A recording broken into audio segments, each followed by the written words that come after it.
All right. Um, Last time we talked about the sun as a star and the scale of the universe. Where we were just talking about the hierarchy of the universe, right?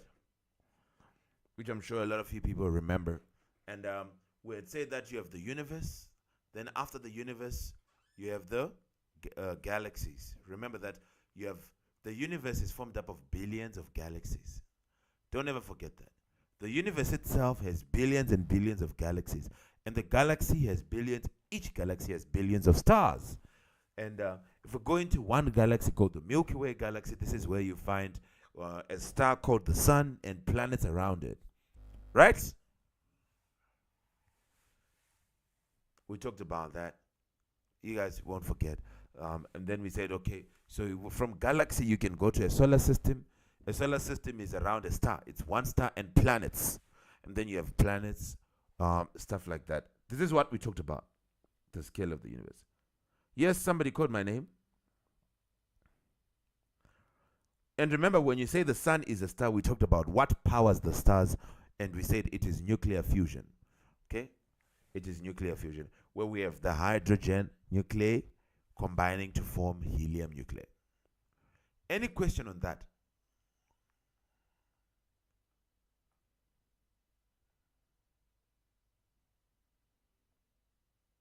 Any question on that?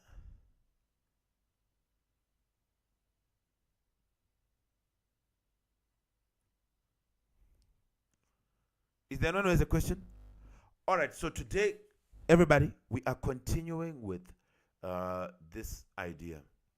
What we are doing today is we are going to be looking at from the star, we're starting from star formation all the way to age of the universe. Okay, so we do the formation of stars, the life cycle of a star, galactic redshift, Big Bang theory. Are you seeing? Are you ready? Then once we finish that, we can go to maths. We should be able to do it in no time. So make sure you move with me very fast, and then finish this. We go on to do our maths. Everybody, you hear me? This is chapter 6. This is the last part. So once you're done with this, then I know that in terms of theory, you're fine. I'll do a lot of questions with you guys over the weekend on this. So let's do star formation. So write with me to say star formation. We're on the third thing.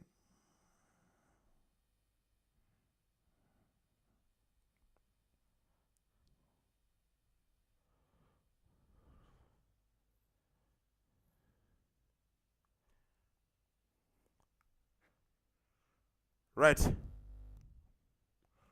Okay, Mishi. I'll call you for maths.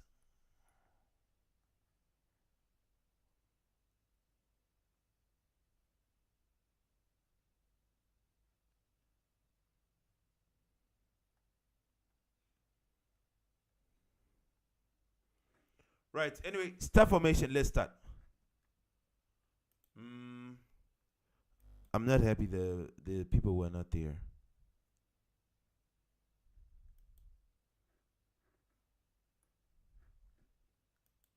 Give me 1 second.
as fast as we can.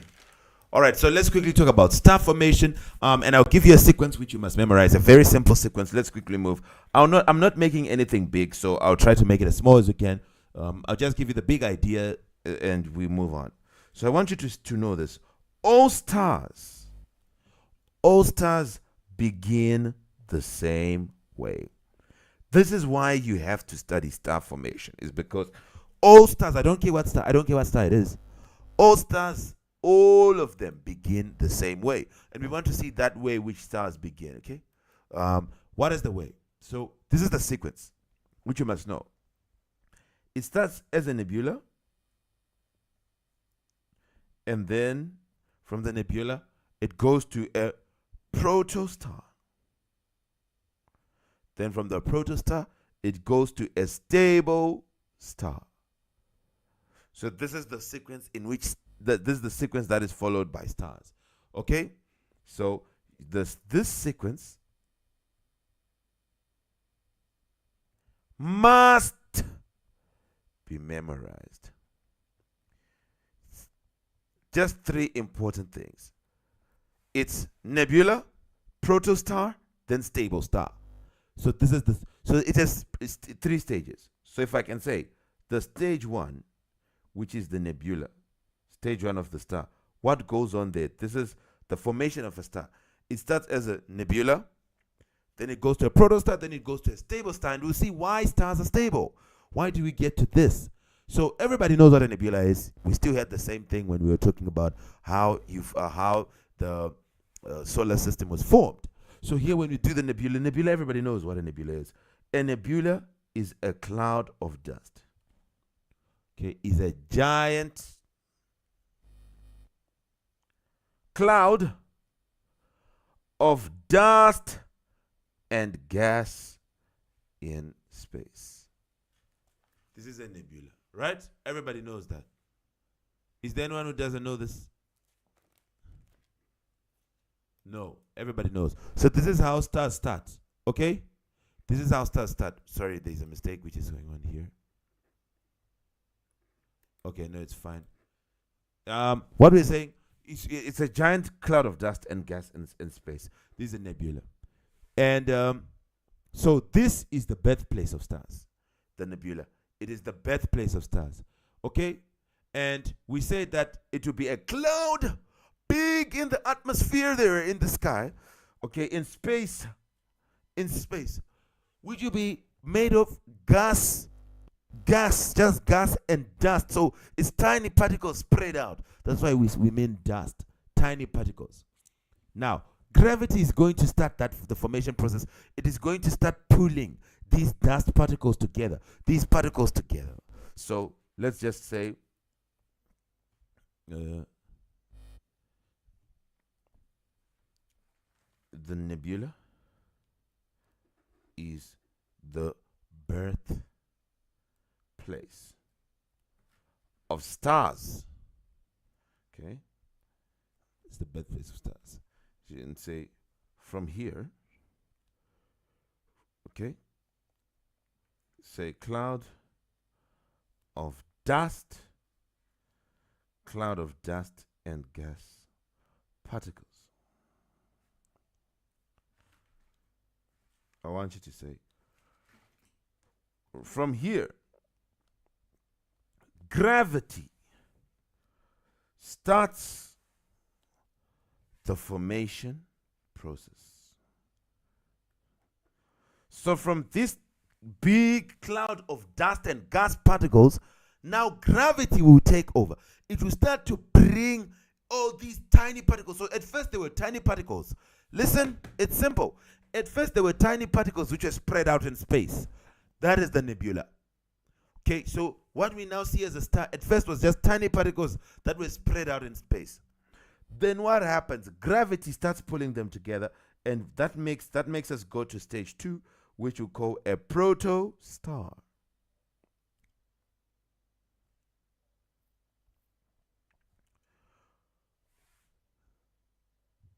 What happens in the protostar? How does a protostar form? So I want you to know. Gravity pulls particles together.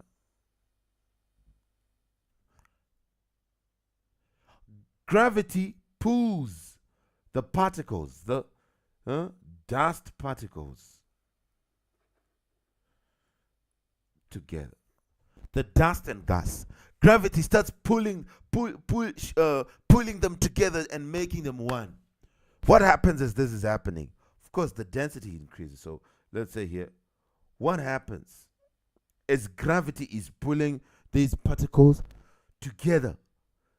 They become heavier, so density increases because you have more particles in a very tiny little space.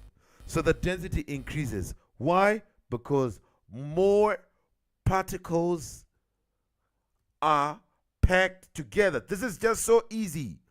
More particles are packed together. So we had dust particles, dust and gas spread out a big cloud called a nebula. Then gravity, which is there in space, starts pulling these particles together, and the density will start to increase because the particles are becoming more and more packed together. Then what else happens? Collisions start to increase. Okay?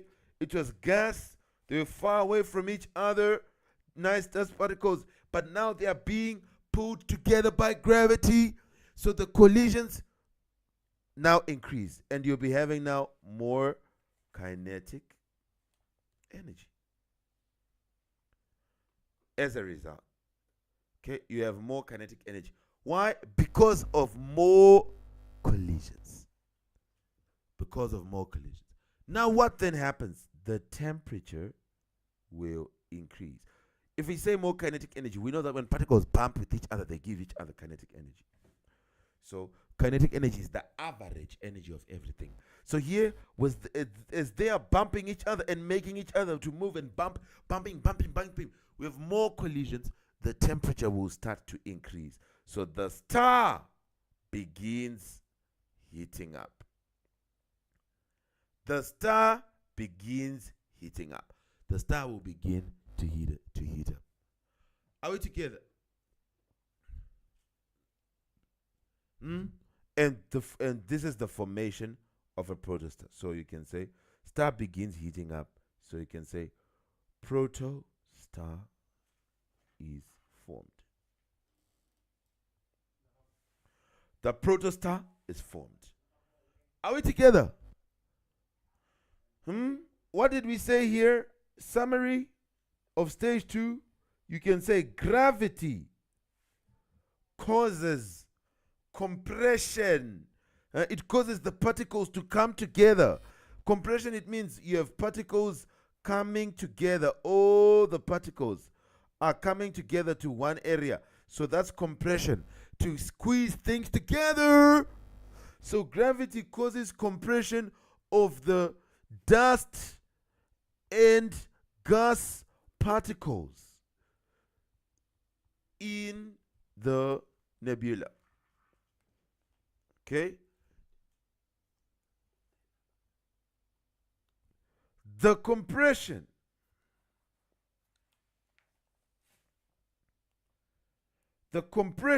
causes the other effects which we begin to see. One, heating.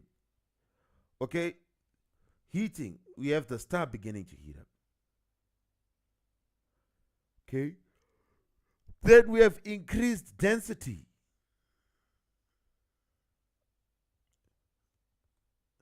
Then we have formation of a protostar.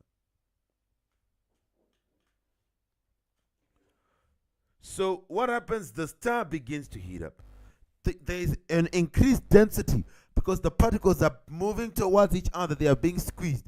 They're moving closer and closer to each other. So the density increases. Density is heaviness. Of course. If I squeeze a lot of things in one area and I ask you to lift, it's going to be heavier. So these gas particles were all over the place. Nebula. Spread out. Tiny, tiny particles. One here, one there, one there, one there. It's dust and gas. Then they are pulled together into one. And as that's happening, we are forming a star, my friend. We are forming a star. Okay, because the temperature begins to increase right there. okay, the temperature begins to increase. There is heating up. Are we together? Now, that's how we form a protostar. Then you get to stage 3. Stage 3 is a stable star.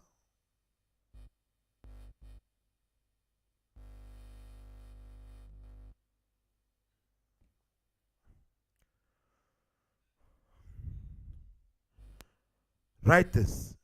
We know that when it begins to heat up, we now have a protostar. When we have the nebula heating up because the particles have been compressed. So say, are you telling me that the only thing that happens is the particles are put together? Yes. And they start heating up? Yes. So that's all I need to know? Yes. And what causes it is gravity? Yes. And you have a protostar, my friend. Now, as that continues to happen, the particles are being squeezed. And because they have forces pulling,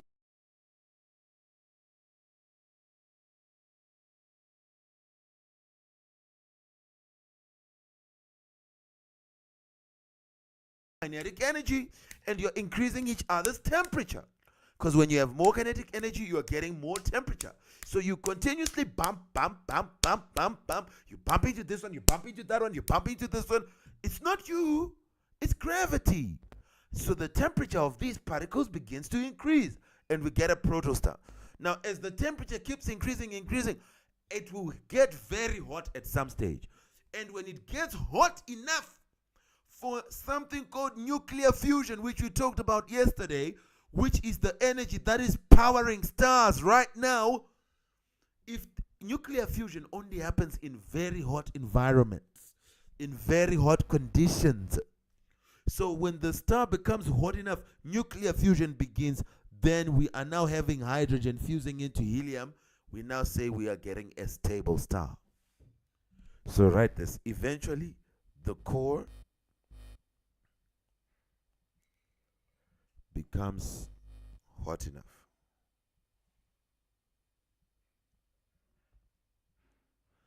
Hot enough for nuclear fusion.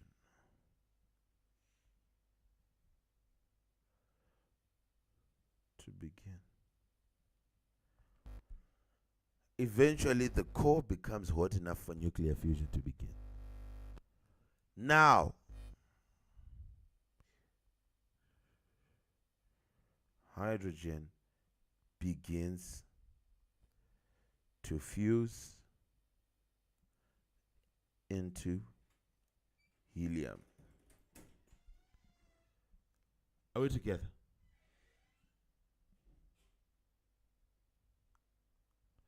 Hydrogen begins to fuse into helium. Now, what makes the star become stable? Why are we even using this word stable? Okay, this is a very, very important, one of the most important things actually that everybody must know.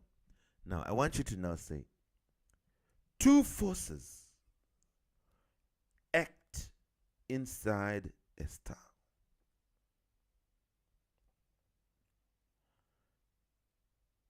One, gravity. Acts inwards and pulls star together. Gravity acts inward and pulls star together. Then there is another force which is called thermal pressure, which acts on stars. This one, let me see here, son. Sarah, is Sarah now in?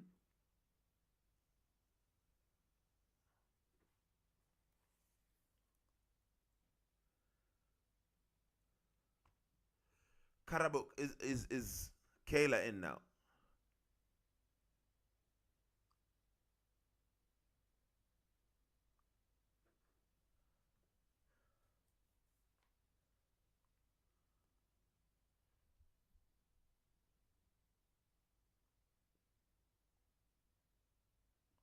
Okay.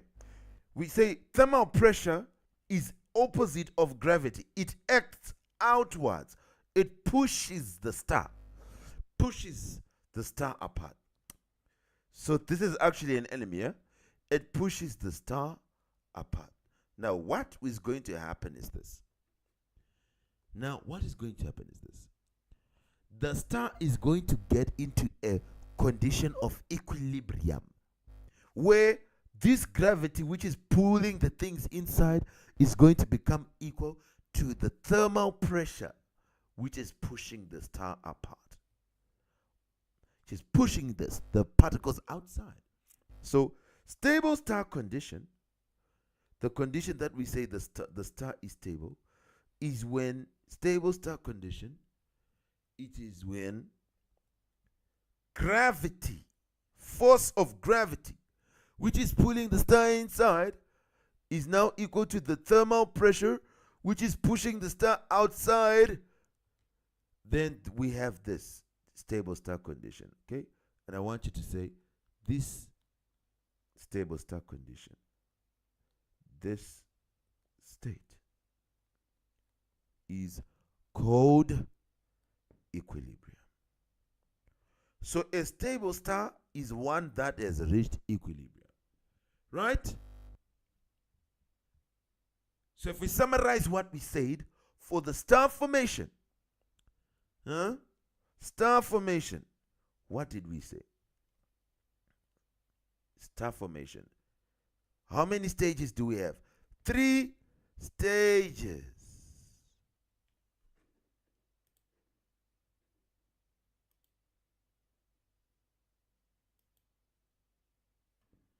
Okay, I need to fix this. Star formation has 3 stages. What did I say is the first one? Nebula. We have a nebula. So let me say here stage.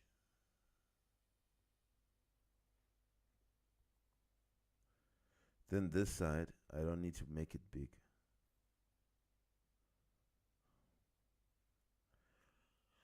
And here I want you to say what happens.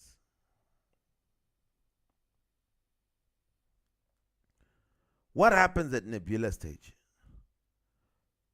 Where there is a cloud of dust and gas in space.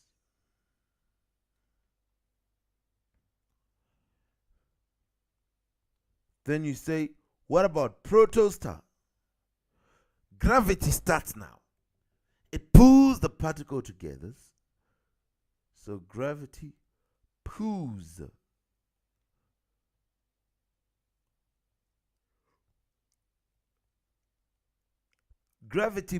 particles together in the protostar. Are we together?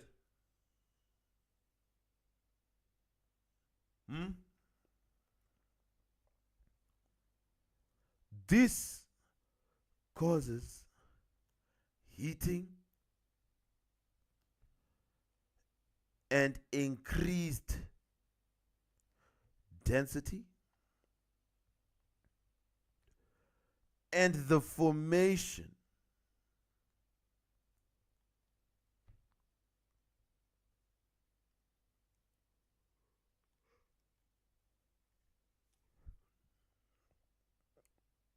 Are you seeing? Say the formation of a protostar.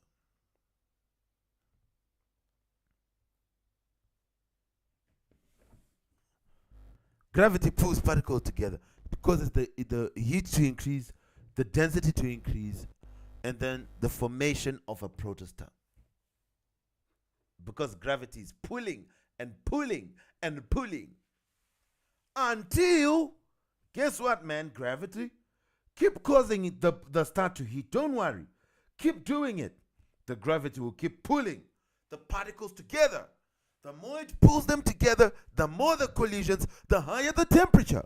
It keeps pulling them together. The more the collisions, the higher the temperature. Until fusion begins. Okay. Star gets hot enough for fusion.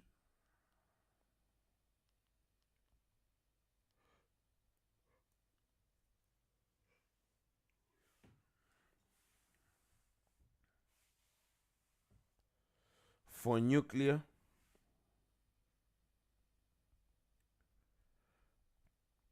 fusion to begin.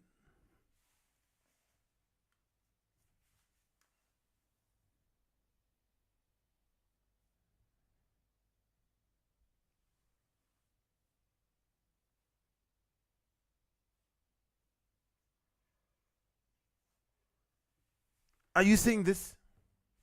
Star gets hot enough for nuclear fusion to begin. Okay? What do we have? Nuclear fusion. We now have the formation of helium particles. Now, this keeps happening, okay, until equilibrium. Between gravity and thermal pressure is then established.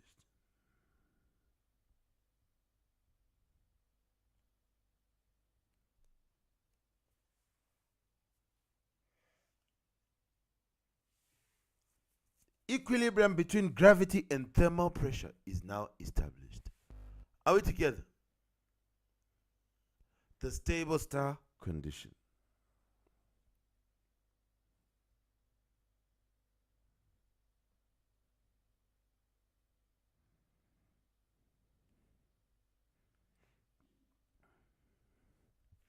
Don't forget what happens here.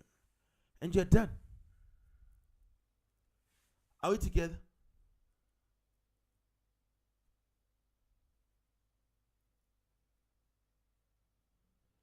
Students, are we together? Right. Now, next thing. What? This was part 4 or part what? Part 3. So now we're doing part 4. Life cycle of stars.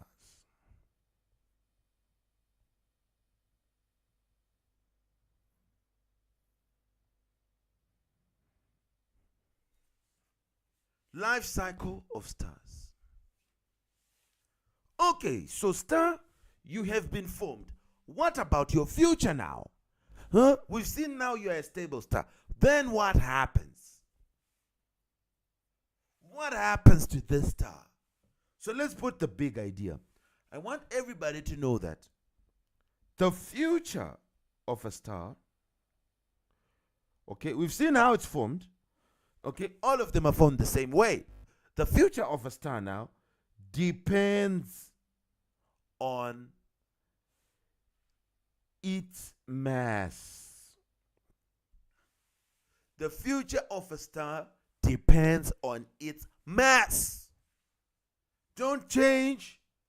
Please know this. The future of a star depends on its mass. And you should know that there are 2 types of stars. And we are separating them by mass. Because their life cycle depends on the mass. If the star is the low mass star, then it has its own life cycle. If the star is the high mass star, then it has its own life. So the future of a star, once they talk about future, we look at the mass. We look at the mass of the star. So there are two types of stars. One is the low mass star. Then 2 is the high mass star.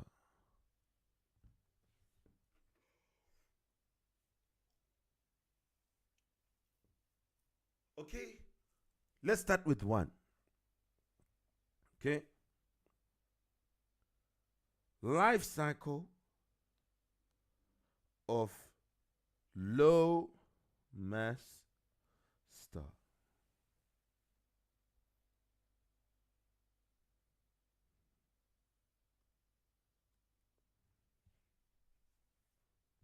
Life cycle of a low mass star.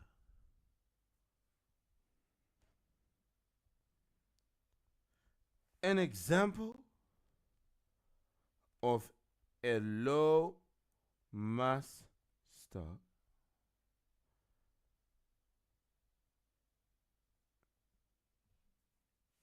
is an example of the low-mass star.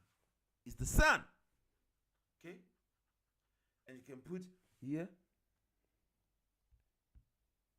And other stars similar to the sun. And other stars similar to the sun. So they have their own life cycle? Yes. Really? Yes. With how many stages? 7. Okay? Are we together? But when we put the important parts, there are things that I know you already know. The important part is going to be the last 3. Because I know you know, or the last 4. Because I know you know the first 3. I now need you to know the last 4. Because the entire life cycle will now have 7 stages. Because the first 3 stages are part of what we call the formation of the star. Now the star is now a stable star. What then happens? How does it continue till it reaches the end? That's what we now mean by life cycle. We know how it started. It started as a nebula.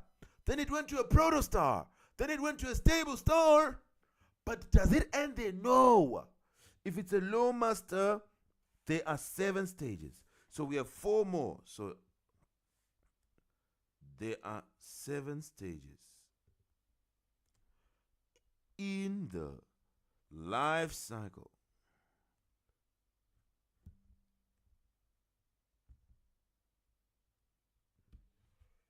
There are 7 stages in the life cycle of a low mass star. Let's put the 7 stages. Stage 1, nebula. Stage 2, protostar. Stage 3, stable star. Everyone knows this. Now we want to know from 5 all the way up to 7, or from 4 all the way up to 7. From stable star, it becomes a red giant. This is the one I'll need to tell you now. Red giant. From red giant, it becomes another nebula. Ah, really? Yes. Which is called a planetary nebula.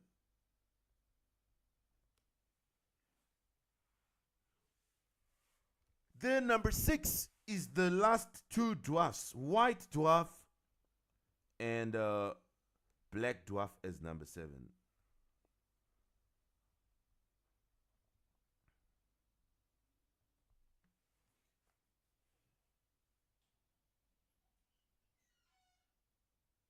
So here you are seeing red giant nebula, another nebula which is now called the planetary nebula, then white dwarf, then black. So we start with the white, then we go to black.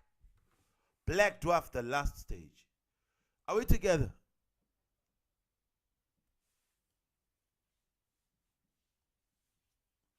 And if I give you the summary now of these ones, I want you to know that the red giant, it is where helium fusion begins. I'll tell you about this. It is where helium fusion begins. Planetary nebula, the outer layers.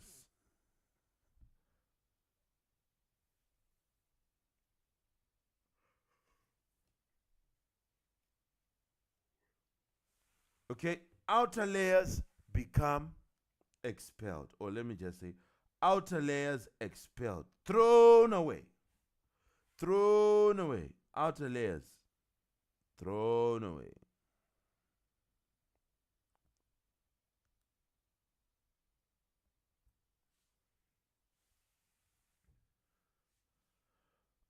Okay, outer layers become expelled. So the helium fusion begins, the outer layers become removed, then you're going to have a very hot, collapsed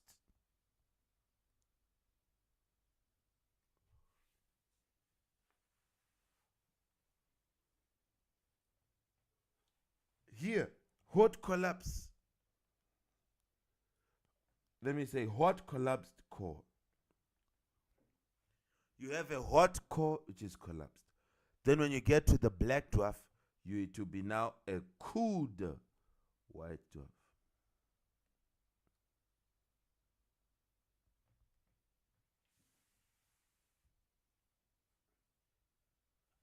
Have you seen this? Don't let me down. So not what happens for a large or a high mass star. For a high mass star, there will be 3 stages. We don't have any stage called a planetary nebula. We are not going back there. Okay? This one has a red giant. For this other one, which we're going to do, it will be a red supergiant. It's a supergiant. Then we have a little bit different. So here, it's a red giant. Then it goes to planetary nebula, then white dwarf, then black dwarf. So if we are to write, we say, what happens is the red giant stage.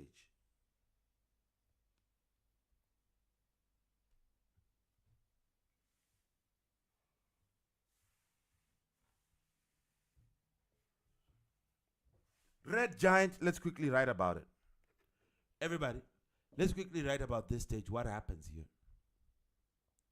Okay, we want to know, why does the star form this stage? Why does the star form a red giant? Why? From the stable star. Okay?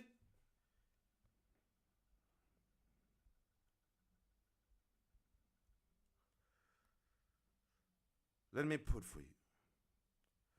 The reason the low mass star forms a red giant from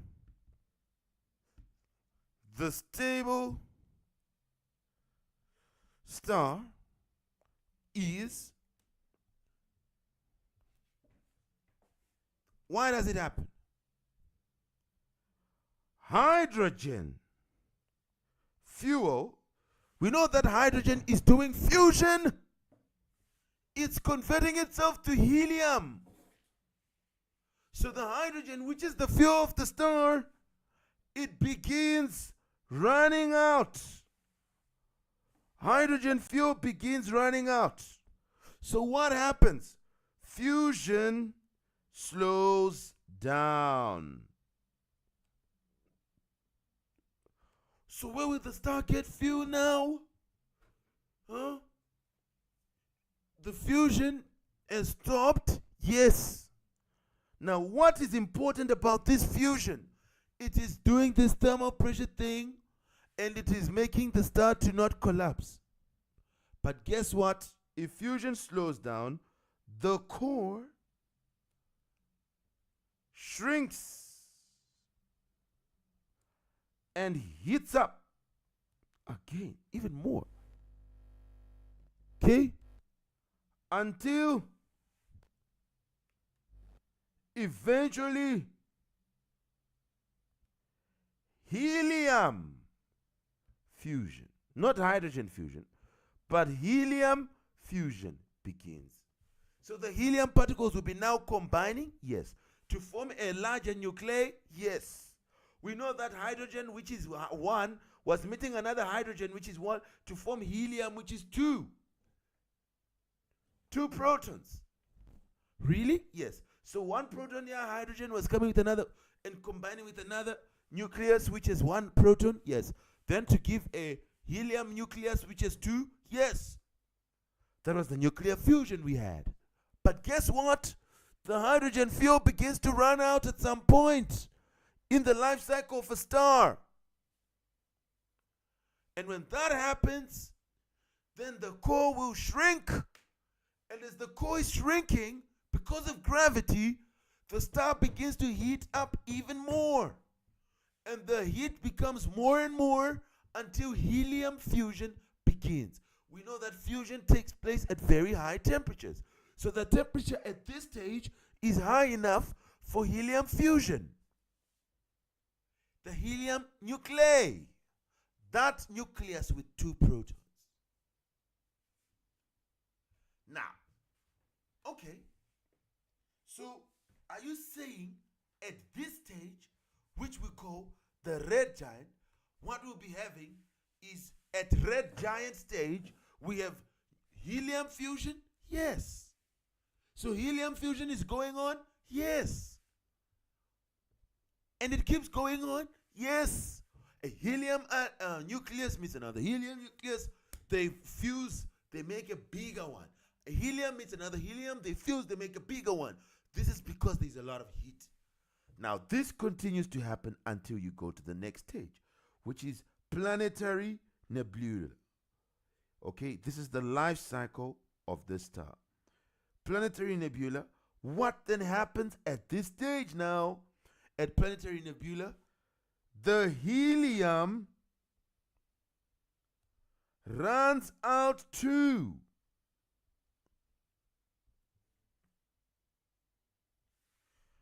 When the helium runs out, why is it running out? Because we have helium fusion. That was happening in the red giant. But now to get to planetary nebula, the helium has run out. So when the helium runs out, helium fusion stops. Helium fusion stops. So helium fusion is what was making us say we have a red giant? Yes. Helium fusion stops and the star becomes unstable again.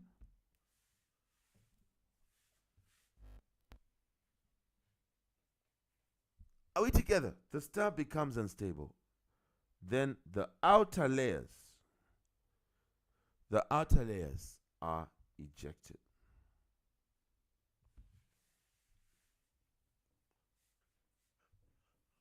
The outer layers of the star are ejected, thrown away. Are we together?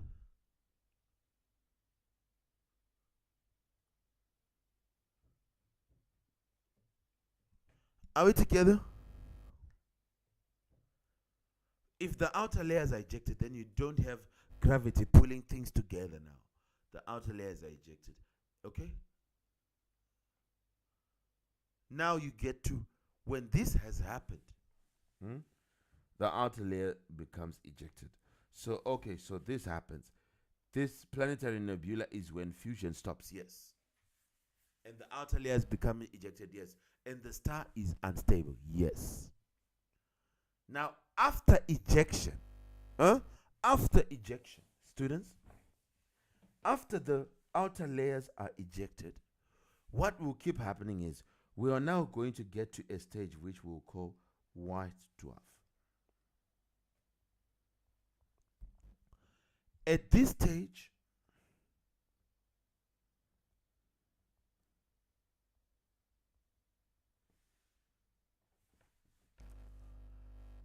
the remaining core becomes white dwarf.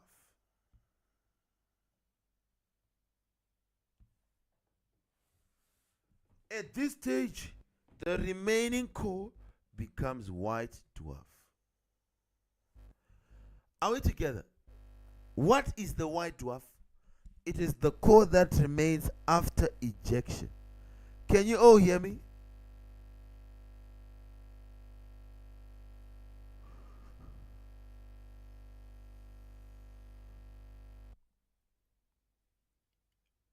Okay, are you seeing this? The remaining core becomes the white dwarf. White dwarf is when it's still hot, but it's now beginning to cool. So when it's a white dwarf, it will be still hot. Okay? White dwarf is 1, small, 2, dense, 3, hot. It's still hot, the core is still hot, but then it is now cooling. So it's a cooling star. It is now cooling down. It's now cooling down, but it's still the hot core. Do you hear me?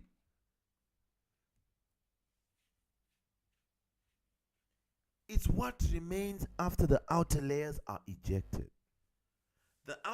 When the outer layers are being ejected, the type of star we'll be having there is called a planetary nebula, a star which is not having helium fusion. Helium has run out, and the outer layers are being ejected. We say we have a planetary nebula. Then, after the outer layers are all ejected, and you have a core which remains, we call that the white dwarf. It's a hot core, a small one, a dense one, but it's cooling. It's hot, but it's cooling. Now we then get to this last stage, which we call black dwarf.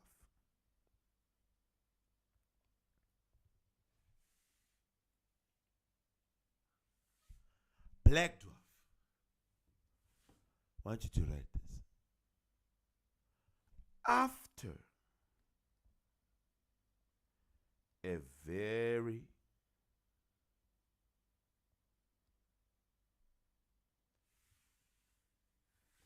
After a very long time, the white dwarf, which is the remaining core, the core is the central part, the inside part.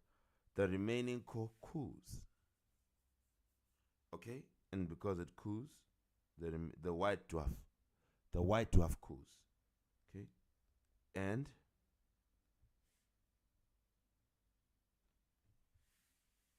stops emitting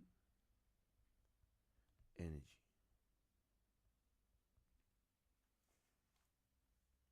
The white dwarf cools and stops emitting energy. It becomes the black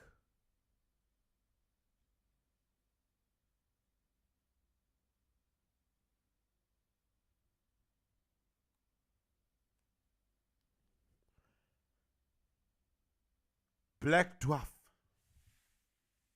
Have you seen this? Students, have you seen it? Okay. Good. Now, let's do this one. We have done the life cycle of a low mass star. This is A. Now, we want, which had 7 stages, we want life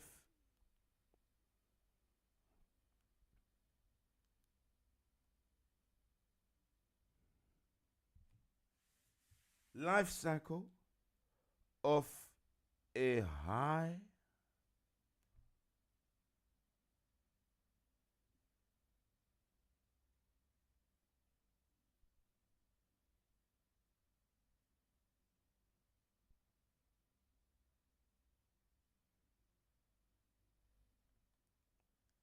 life cycle of a high mass star. I'll say this is part B. And I want you to put below that to say, from those 3 that we already know, we just put 3 more. So it is a total of 6 stages. 6 stages. Are we together? Life cycle of a high mass star. Okay? High mass stars are stars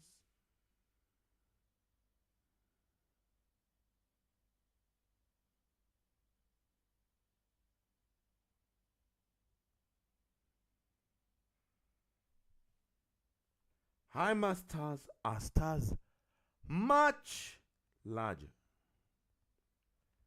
than the sun. High mass stars are stars much larger than the sun.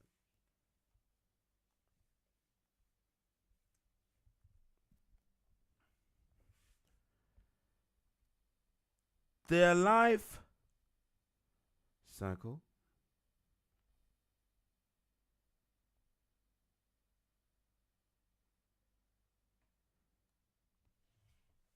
Life cycle has 6 stages. 1, nebula, as we all know. 2,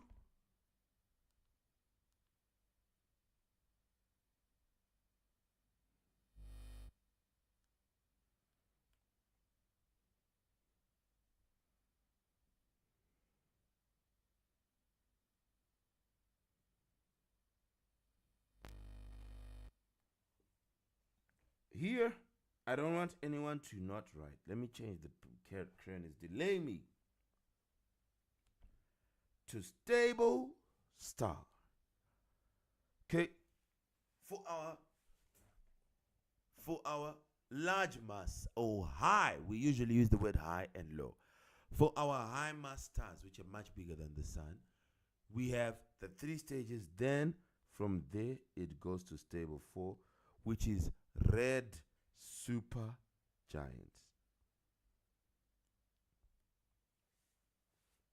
Red supergiant. From red supergiant, it goes to something called supernova. Then from there, it goes to neutron.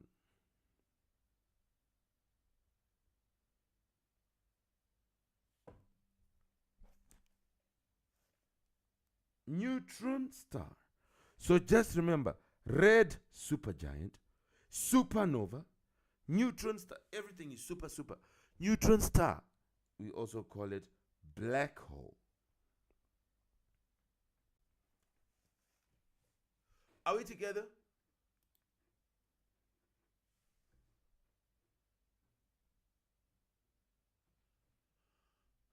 Students, are we together?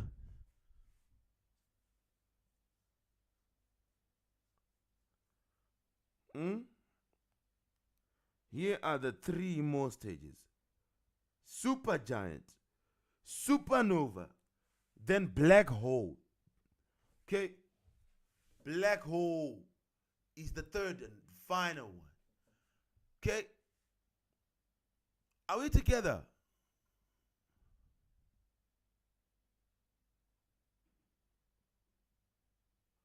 Right. Let's start with red supergiant.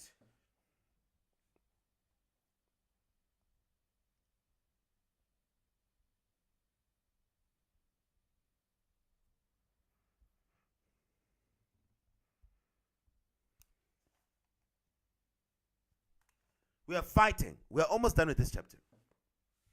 Red supergiant. What happens for us to form this? We know that we have hydrogen fusion in stable star. Don't forget, I'll need you to watch again and again the nebula to protostar to stable star. Then we finish off the life cycle with the last 3. So what happens? Similar to the last one we did. Let's see here what changes. Let's see here what changes in the supergiant. Because we know that in the red giant, it's helium that starts. It's helium that starts because hydrogen has run out. Okay? What? So is this the same? Yes, it's going to be the same. But you're just going to see a few more heavier elements being formed and iron together in here. Okay? Before you go to supernova. So we'll see now what happens here. And you're going to have things start and stop right now. All right, let's put it. We know that it's the same thing.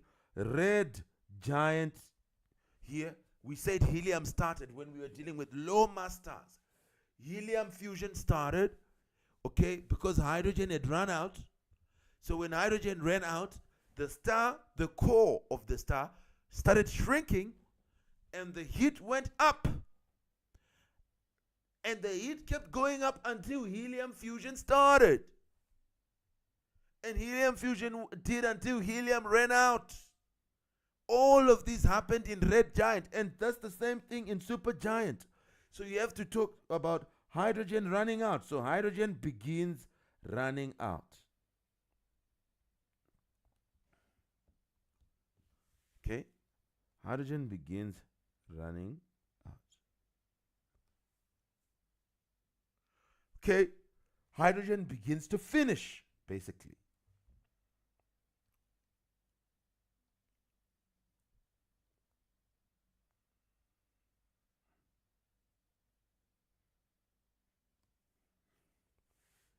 Huh? Hydrogen begins running out. So I want you to say, the core then shrinks and heats up. Heat keeps rising until helium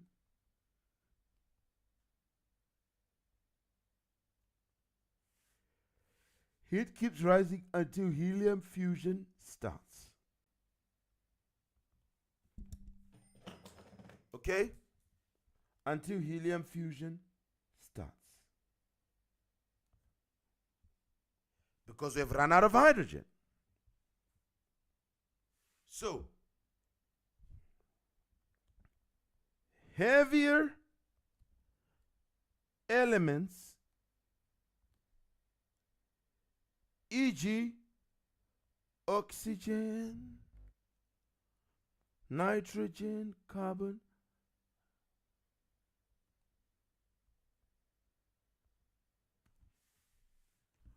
form from the fusion.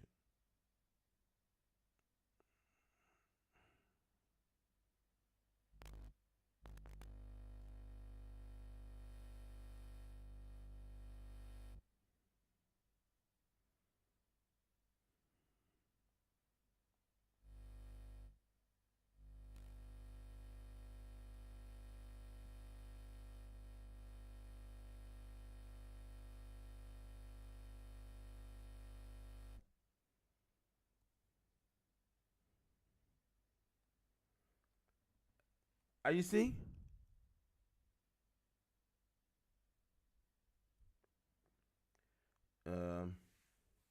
Heavier elements form. Okay? Form. Your heavier elements form from the helium fusion.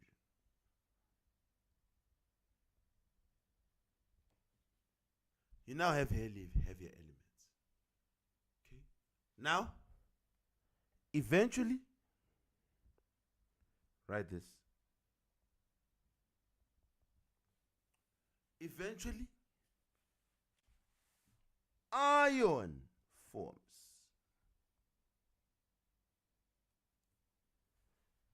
And once ion forms,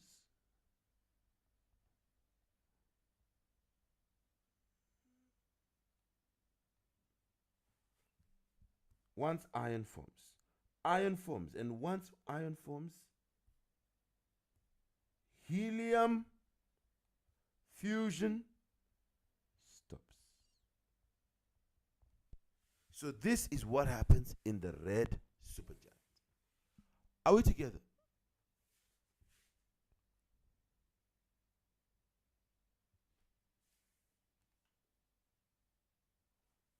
Then let's see what happens in the supernova.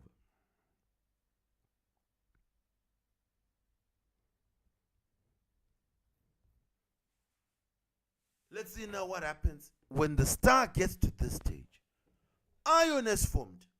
Fusion has stopped. What happens? Here is what then happens in supernova. The star explodes violently. Okay. The star explodes violently. And that is what we call the star. That is what we call supernova. This explosion is called supernova.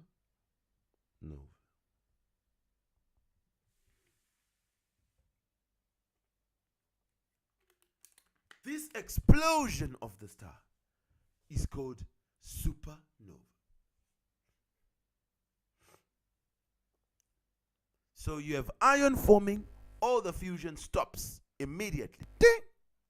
When the fusion stops, because iron is formed, then you're going to have a big explosion, violent one.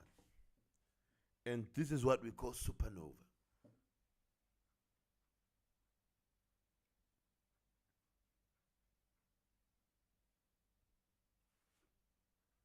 Are we together? And here, importance.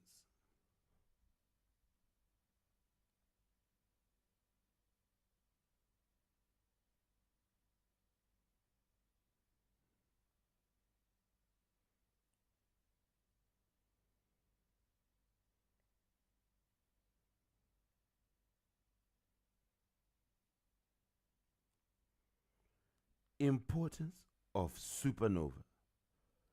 This violent explosion of high mass stars. Number one, elements heavier than iron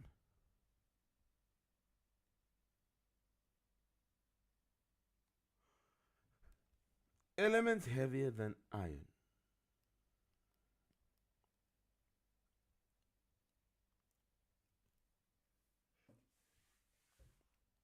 elements heavier than iron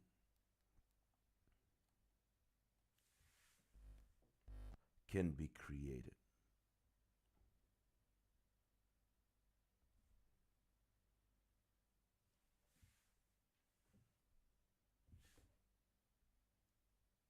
This explosion scatters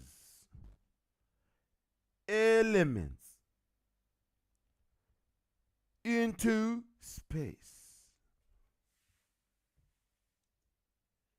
So elements are going to be scattered everywhere? Yes. What do we form? A new nebula. Nebula is dust and gas in space, so they spread out. That's a new nebula, fam. That's a new nebula, ma'am. So forms new nebula.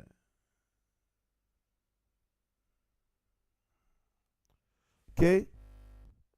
And this helps form stars and planets.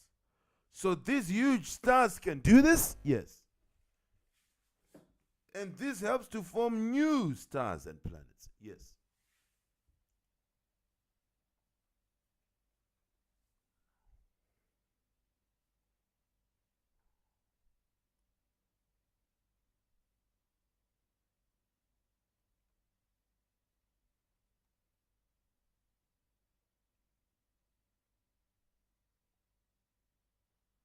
So now let's put the last stage, which in some cases is the neutron star, in some cases is the black hole. It's the black.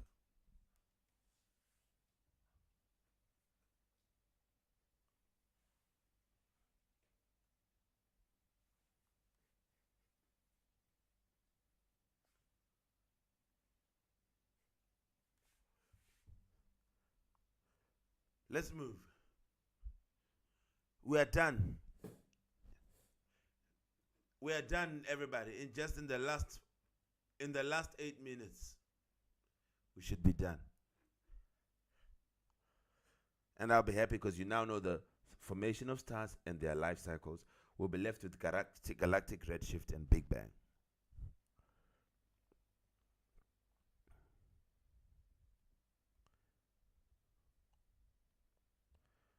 Neutron star. This is what they usually do. A lot of them. This is what they usually do. The high mass stars. This is the stage they usually go to. Okay, after supernova explosion. I want you to write most high mass stars become neutron stars.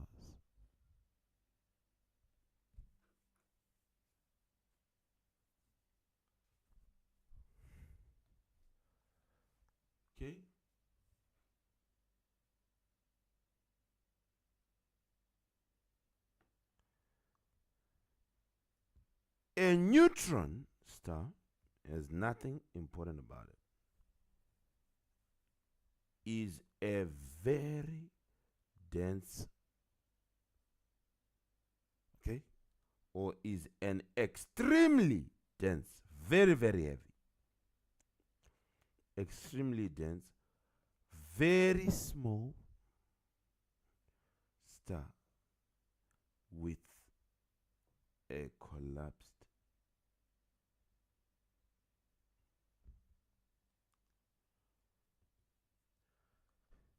collapsed core. It's a very, very heavy, extremely heavy, and small star with a collapsed core.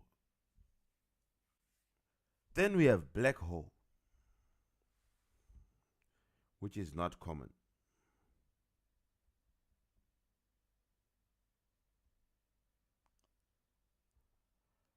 Black hole now. Can you put black hole, everybody? We're done.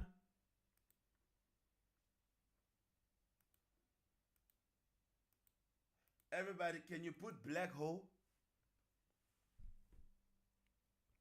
And I want you to just say, this stage, only the most massive stars, the largest stars, become black holes.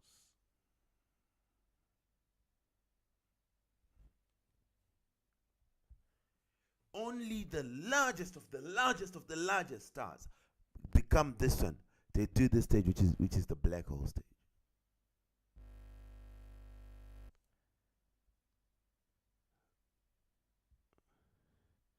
Black holes are also extremely dense,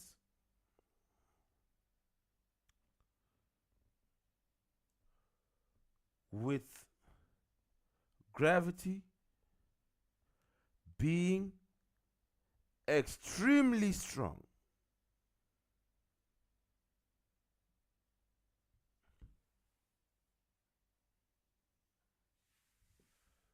And I want you to say, light cannot escape.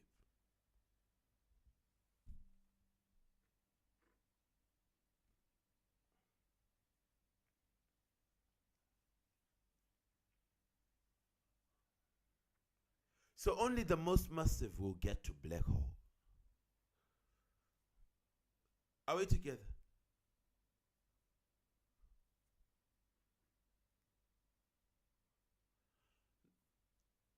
Now we are left with very small stuff, very, very small things. Just this is like, it's actually a joke. Galactic redshift is just one concept. It's one concept, and it's related to. I know you guys know that when you're listening to a car that's moving, you hear it like this.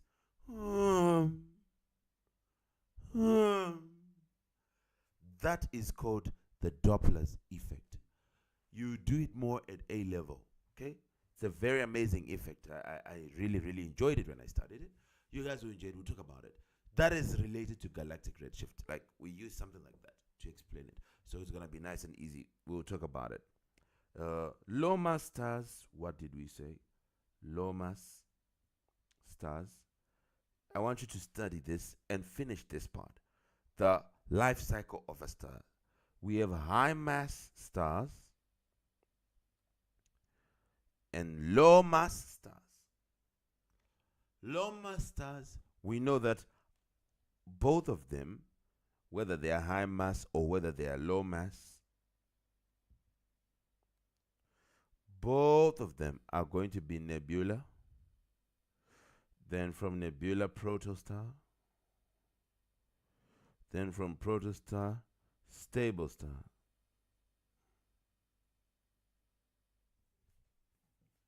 then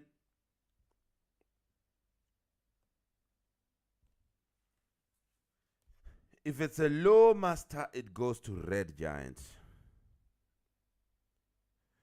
This one goes to red supergiant for high mass.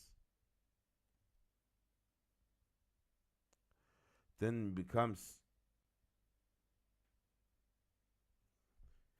Here it is planetary nebula.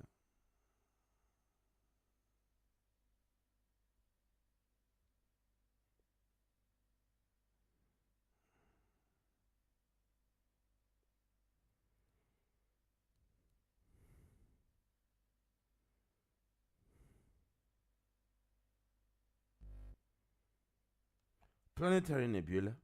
Here it's supernova.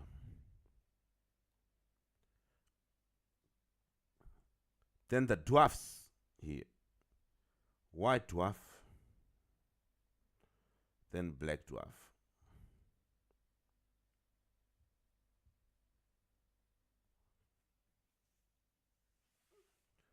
Then here, from supernova, we know they go to neutron star. And most end here. If not, they'll get to black hole.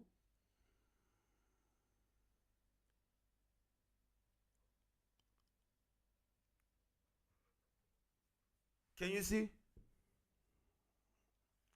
I want you to say most massive stars only. Most massive, they're the ones that get to black hole. Questions? Do I have anyone with a question here? Do I have anybody with a question? Class? So you need to write on your own. I'm going to give you a few questions too. How is it not sharing? Who's that? Who's not seeing my screen?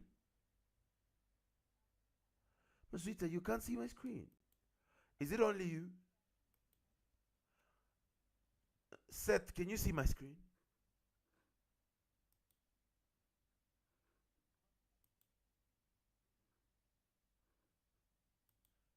Seth, you can't see my screen.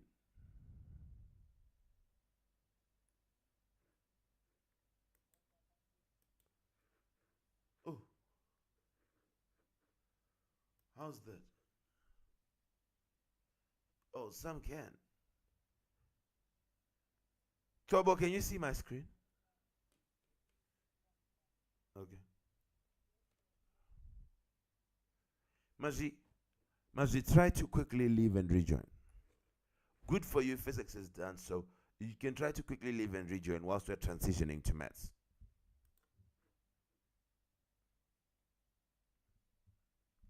This is the end of physics, everybody. Let me just take